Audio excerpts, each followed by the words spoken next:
Hello everyone, কেমন আছেন সবাই? সবাইকে স্বাগত জানাচ্ছি মিতুস কিচেনে। বরাবরের মতোই নতুন একটা রেসিপি নিয়ে চলে আসলাম। তো আজকে আমি খুবই স্পেশাল একটা পিজ্জার রেসিপি আপনাদের সঙ্গে শেয়ার করব কোনোরকম চিজ ছাড়া। কোনোরকম চিজ ছাড়াও যে এত সুস্বাদু পিজ্জা বানানো যায়, না বানালে কখনোই বুঝতে পারবেন না। তো পিজ্জাটা বানানোর জন্য প্রথমে একটা বোলের মধ্যে নিয়ে নিচ্ছি ময়দা। তো ময়দার মধ্যে দিয়ে দিলাম চিনি। এখানে আটা অথবা ময়দা ২ টার একটা নিলেই হবে। তো আমি এখানে ১.৫ কাপের মতো নিয়েছি ময়দা। স্বাদ অনুযায়ী লবণ দিতে হবে আর চিনির পরিমাণটা দিয়েছি 1/4 কাপের মতো আর ইস্ট দিয়ে দিলাম ১ চা চামচ পরিমাণে। আমি এখান থেকে আজকে ২ টা পিজ্জা বানাবো। যদি একটা পিজ্জা বানান তাহলে কিন্তু ময়দার পরিমাণটা কম নিতে হবে। সবকিছুকে প্রথমে একটু ভালোভাবে মিশিয়ে নিয়েছি আর তারপরে এখানে কুসুম গরম জল দিয়ে একটা সফট ডো তৈরি করে নিব। একদম পারফেক্ট একটা পিজ্জা ডোয়ের রেসিপি কিন্তু আজকে আপনাদের সঙ্গে শেয়ার করছি। আপনারা কিন্তু চাইলে এভাবে ট্রাই করতে পারেন। আশা করছি সবার কাছে ভালো লাগবে। আর যেকোনো রেসিপির ক্ষেত্রেই যদি সকল টিপস ফলো করেন তাহলেই কিন্তু রেসিপিটা একদম পারফেক্ট হয়। দেখতেই পাচ্ছেন ডোটা কিন্তু অনেকটা নরম আছে। পিজ্জার ডোটা কিন্তু এরকম হালকা একটু নরম নরমই রাখতে হয়। তো এই পর্যায়ে আমি এর মধ্যে দিয়ে দিব তেল। আপনারা চাইলে কিন্তু এখানে তেলের পরিবর্তে ঘিও ব্যবহার করতে পারেন। ঘি অথবা বাটার। ঘি বাটার দিলে কিন্তু স্মেলটা আরও ভালো লাগবে, যেটা খেতেও অনেক বেশি ভালো লাগে। তো হাতের কাছে ঘি বাটার না থাকলে আমার মতো এভাবে তেল দিয়ে দিবেন। খুব ভালোভাবে কিন্তু তেল দিয়ে একটু ময়ম করে নিতে হবে। একটু সময় নিয়ে ময়ম করে নিবেন। যত বেশি সময় নিয়ে আপনি এই ডোটাকে রেডি করবেন, পিজ্জাটাও কিন্তু ততটাই পারফেক্ট হবে। হাতের কাছে যদি র্যাপিং পেপার থাকে ভালো, র্যাপিং পেপার দিয়ে র্যাপ করে নেবেন। আর হাতের কাছে যদি এটা না থাকে সেক্ষেত্রে কিন্তু এরকম বড় সাইজের একটা পলি দিয়ে পুরো বোলটাকে কভার করে ফেলবেন। ওপর থেকে একটা প্লেট দিয়ে ঢেকে দিবেন। ঢাকনা দিয়ে ঢেকে অপেক্ষা করতে হবে ১ ঘন্টার মতো। তো এই ফাঁকে আমি ভেতরে চিকেনটা কিন্তু রেডি করে নেব। চিকেনের পিসগুলোকে একদম ছোট করে কেটে নিতে হবে। এর মধ্যে দিয়েছি আমি আদা রসুন বাটা, স্বাদ অনুযায়ী লবণ দিয়েছি আর দিয়ে দিচ্ছি লঙ্কার গুঁড়ো। আমি একটু ঝাল খেতে পছন্দ করি তাই লঙ্কার গুঁড়োটা একটু বেশিই দিলাম। তারপর এখানে দিয়ে দিচ্ছি আমি ভাজা জিরার গুঁড়া আর এখানে দিয়ে দিচ্ছি গোলমরিচ গুঁড়া খুবই সামান্য। আর এখানে সাদা কালো ২ টা গোলমরিচ গুঁড়াই কিন্তু দিয়েছি। সামান্য একটু দিয়ে দিলাম এখানে লেবুর রস। মোট কথা আপনার হাতের কাছে যে উপকরণগুলো থাকবে ওইগুলোই দিয়ে দিবেন। সয়া সসটা হাতের কাছে থাকলে দিতে পারেন, আবার চাইলে স্কিপও করতে পারেন। তো এখানে আমি সয়া সসও দিয়েছি ১ টেবিল চামচের মতো। তো এখন সবকিছুকে একসঙ্গে খুব ভালোভাবে মিশিয়ে নিতে হবে।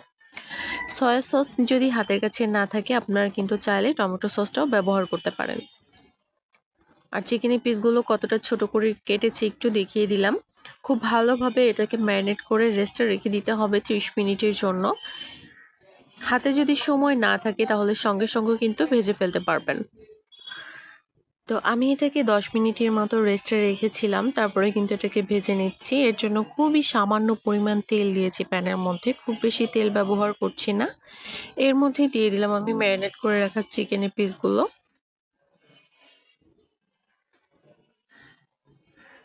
এটাকে আমি 80% এর মতো রান্না করে নিব। যেহেতু চিকেনের পিসগুলো একেবারে ছোট তাই এটা রান্না হতে কিন্তু খুব বেশিক্ষণ সময় লাগবে না। অল্প কিছুক্ষণ সময়ের মধ্যেই কিন্তু এটা খুব ভালোভাবে কুকড হয়ে যাবে।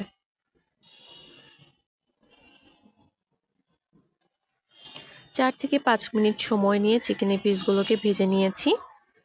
আর এইদিকে ডোটাও কিন্তু একদম রেডি। কত সুন্দর ফুলেছে দেখেন। এই ডোটাকে এখন আমি একটু সময় নিয়ে মথে নিব।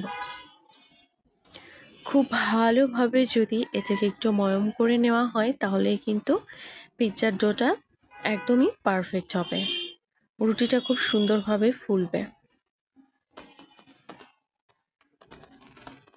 তো ভালোভাবে একটু মথে নেওয়ার জন্য আমি কিন্তু এখানে বোর্ডের মধ্যে সামান্য ময়দা ছিটিয়ে নিয়েছি। আর এর মধ্যে ডোটা রেখে খুব ভালোভাবে একটু ময়ম করে নিচ্ছি। এই কাজটা অবশ্যই করবেন, একটু ভালোভাবে ময়ম করে নেবেন। বাজারে কিন্তু রেডিমেড পিজ্জা ডো পাওয়া যায়, মানে পিজ্জা রুটি পাওয়া যায়, সেটা দিয়েও চাইলে করতে পারেন। আর বাসায় যদি বানান তাহলে অবশ্যই এই টিপসগুলো ফলো করতে হবে। পিজ্জা বানানোটা আসলে একদমই সহজ। গ্যাসের চুলায় খুব সহজেই কিন্তু বানিয়ে নেওয়া যায় যদি টিপসগুলো জানা থাকে। আর ছোট্ট ছোট্ট কয়েকটা টিপস ফলো করলেই কিন্তু আপনারা একদম রেস্টুরেন্টের মতো মজাদার পিজ্জা বাড়িতেই বানিয়ে নিতে পারবেন। তো দেখেন আমি কিন্তু খুব ভালোভাবে ময়ম করে নিয়েছি। তো এইখান থেকে আমি লেচি কেটে নিব। একটা পিজ্জা বানাবো বড় সাইজের, আরেকটা বানাবো ছোট সাইজের। তো কেক মোল্ডের মধ্যে করেও কিন্তু আজকে আমি পিজ্জা বানাচ্ছি। তো বেক করার জন্য এটা আমার হাতের কাছে অ্যাভেলেবেল ছিল, যার কারণে এটা নিলাম। আরেকটা যেটা বড় পিজ্জা বানাবো এটা হচ্ছে একটা স্টিলের প্লেটে করব। তো নিচে আমি সামান্য কিন্তু অয়েল ব্রাশ করে নিয়েছি, ওপর থেকে ডোটা দিয়ে খুব ভালোভাবে হাত দিয়ে এভাবে ছড়িয়ে দিচ্ছি। আর মাঝখানে কিন্তু অবশ্যই একটু ছিদ্র করে দিতে হবে যেন মাঝখান থেকে ফুলে না যায়। আর এই যে বড় লেচিটা কিন্তু আমি বড় স্টিলের প্লেটটার মধ্যে দিয়ে দিব। এই প্লেটেও আমি আগে থেকে ভালোভাবে তেল মাখিয়ে নিয়েছি। খুব ভালোভাবে এখন হাত দিয়ে চেপে চেপে ডোটাকে সেট করে দিতে হবে।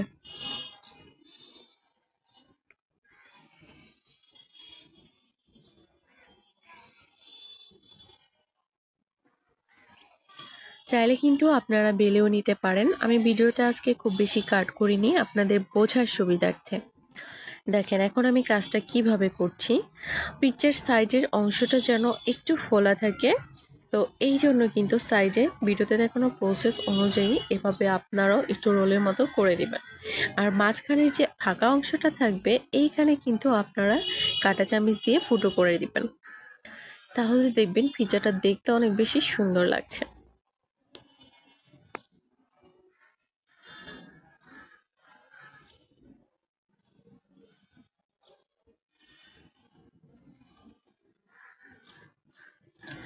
সম্পূর্ণ রুটির মাঝখানের অংশটা কিন্তু আমি এভাবে কাঁটা চামচ দিয়ে ফুটো করে দিয়েছি।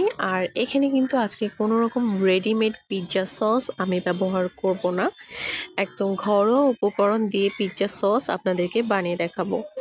প্রথমে কিন্তু আমি এখানে টমেটো সস দিয়ে দিলাম, আর এর মধ্যে দিয়ে দিলাম কিছুটা পরিমাণে রসুন কুচি, সঙ্গে দিয়ে দিলাম চিলি ফ্লেক্স, অরিগানো। আর এগুলো হচ্ছে আপনার পিৎজার মাপ অনুযায়ী কিন্তু দিতে হবে। পিজ্জাটা কত বড় সাইজ করছেন ওই মাপেই কিন্তু দিতে হবে। সামান্য একটু গোলমরিচ গুঁড়ো দিয়েছি, আর এখানে দিয়ে দিচ্ছি চিনি। খুব ভালোভাবে এখন মিশিয়ে পুরো পিজ্জার গায়ে, মানে পুরো রুটির গায়ে খুব ভালোভাবে এটাকে ছড়িয়ে নিতে হবে। হয়ে গেল হোমমেড পিজ্জা সস। একদম ঘরোয়া উপকরণে আজকে পিজ্জাটা বানিয়েছি। তো আপনারা যারা চিজ খেতে পছন্দ করেন অবশ্যই এখানে চিজ ব্যবহার করবেন। তো আজকে যেহেতু আমি কোনো রকম চিজ ছাড়া পিৎজা বানিয়ে দেখাবো, তাই আমি এখানে কোনো রকম চিজ কিন্তু ব্যবহার করব না। তো কোনো রকম চিজ ছাড়াও কিন্তু আপনারা চাইলে এরকম পিৎজা বাড়িতে বানিয়ে ফেলতে পারেন খুব সহজেই। দুইটা রুটির ওপরে কিন্তু খুব ভালোভাবে আমি এই সসটা ছড়িয়ে নিচ্ছি। খুবই সিম্পল একটা পিজ্জা বানাচ্ছি, তবে এটা খেতে এত বেশি মজার হয়, একবার খেলে দেখবেন বারবার বানিয়ে খেতে ইচ্ছা করবে। দেখেন সসটা খুব ভালোভাবে আমি চারদিকে ছড়িয়ে নিয়েছি, একদম সাইডের অংশ বাদ দিয়ে। তো এখন আমি দিয়ে দিচ্ছি সসেস। সসেসটা আপনারা চাইলে স্কিপ করতে পারেন যদি হাতের কাছে না থাকে, শুধু চিকেন দিয়েও কিন্তু করা যাবে। ইনগ্রিডিয়েন্টগুলো আপনাদের হাতের কাছে যেটা থাকবে ওটাই দিবেন, যেটা থাকবে না ওটা স্কিপ করে যাবেন।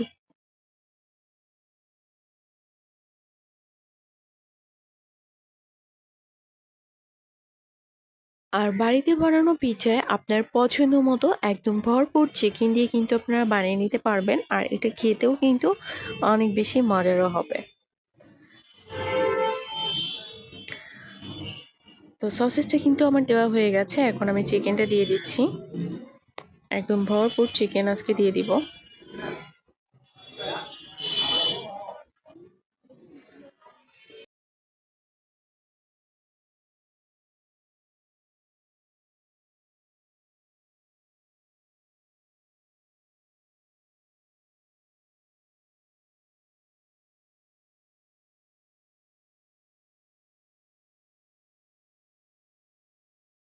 আপনারা চাইলে কিন্তু এখানে আরও অনেক ধরনের ইনগ্রেডিয়েন্টই ব্যবহার করতে পারেন, তবে আজকে আমি এখানে আর কোনো কিছুই দিচ্ছি না।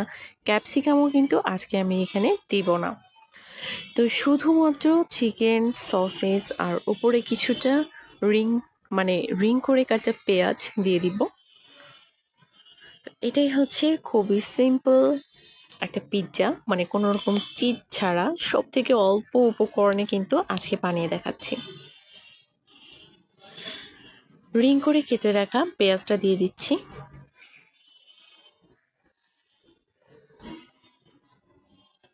যারা চিজ খেতে পছন্দ করেন তারা কিন্তু এখানে ভরপুর চিজ দিয়ে দিবেন।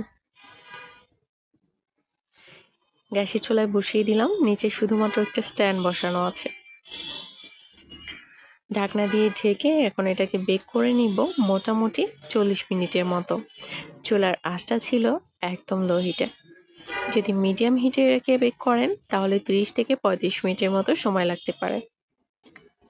তো এখন আমি একটা স্পেশাল সস তৈরি করে নেব। যেহেতু এই পিৎজায় আমি কোনো রকম চিজ ব্যবহার করছি না, তাই এখানে কিন্তু আমি একটা স্পেশাল সস বানাচ্ছি। তো প্রথমে এখানে আমি দিয়ে দিয়েছি লিকুইড দুধ, আর দুধটা কিন্তু একদমই ঠান্ডা আছে। চাইলে এখানে দুধের পরিবর্তে জল ব্যবহার করতে পারেন। তো এখানে দিয়ে দিয়েছি আমি 1 প্যাকেটের মতো গুঁড়া দুধ, আর এখানে আমি দিয়ে দিলাম চিনি। চিনি দিয়েছি 1/4 কাপের মতো, আর খুবই সামান্য পরিমাণে দিয়েছি আমি লবণ। লবণের পরিমাণটা খুবই সামান্য দিতে হবে। সামান্য পরিমাণে দিয়ে দিলাম এখানে বিট লবণ, আর সামান্য পরিমাণ দিয়ে দিচ্ছি গোলমরিচ গুঁড়া, একটা ম্যাঙ্গো বার দিয়ে দিচ্ছি। এখানে যে কোনো ধরনের আচার আপনারা ব্যবহার করতে পারবেন। আর দিয়ে দিচ্ছি এখানে ভিনেগার, 1 চা চামচের মতো ভিনেগার দিয়ে দিলাম। তেল দিয়ে দিব 1/3 কাপের মতো তেল দিয়ে দিলাম। এখন সবকিছুকে একসঙ্গে খুব ভালোভাবে ব্লেন্ড করে নিলেই কিন্তু স্পেশাল সসটা একদম রেডি হয়ে যাবে। খুব ভালোভাবে ব্লেন্ড করে নিয়েছি, দেখেন কত সুন্দর একটা সস তৈরি হয়ে গেল। বিশ্বাস করেন পিৎজাটা বানিয়েছি চিজ ছাড়া, কিন্তু এই স্পেশাল সসটা দিয়ে পিৎজা খেতে এত ভালো লাগে, চিজের কথা কিন্তু আপনারা ভুলেই যাবেন। আর এইদিকে পিৎজাটাও একদম রেডি। সসটা বানাতে বানাতে কিন্তু পিৎজাটাও রেডি হয়ে গেছে। তো গরম গরম পিৎজা খাওয়া যাক। প্রথমেই হচ্ছে ছোটটা নামিয়ে নিয়েছি, ছোটটা প্রথমেই হয়ে গেছে। কতটা পারফেক্ট হয়েছে দেখেন, গ্যাসের চুলায় বেক করেছি। আপনারা চাইলে কিন্তু চারদিকের অংশে সামান্য একটু ডিমের কুসুম ব্রাশ করতে পারেন, কালারটা আরও বেশি সুন্দর আসবে। আমি কোনো কিছুই কিন্তু এখানে ব্যবহার করিনি, একদম সিম্পল আজকের পিৎজাটা।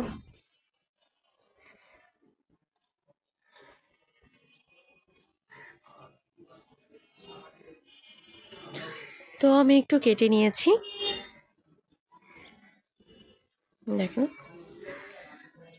এই সসটা দিয়ে খেতে জাস্ট ওয়াও, জাস্ট অসম্ভব মজার হয়েছে।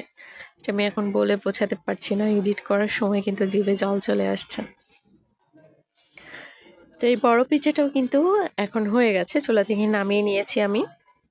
সাইডে কোনো রকম ডিমের কুসুম ব্রাশ করিনি, যে ফাঁকা অংশটা আছে চারদিকে।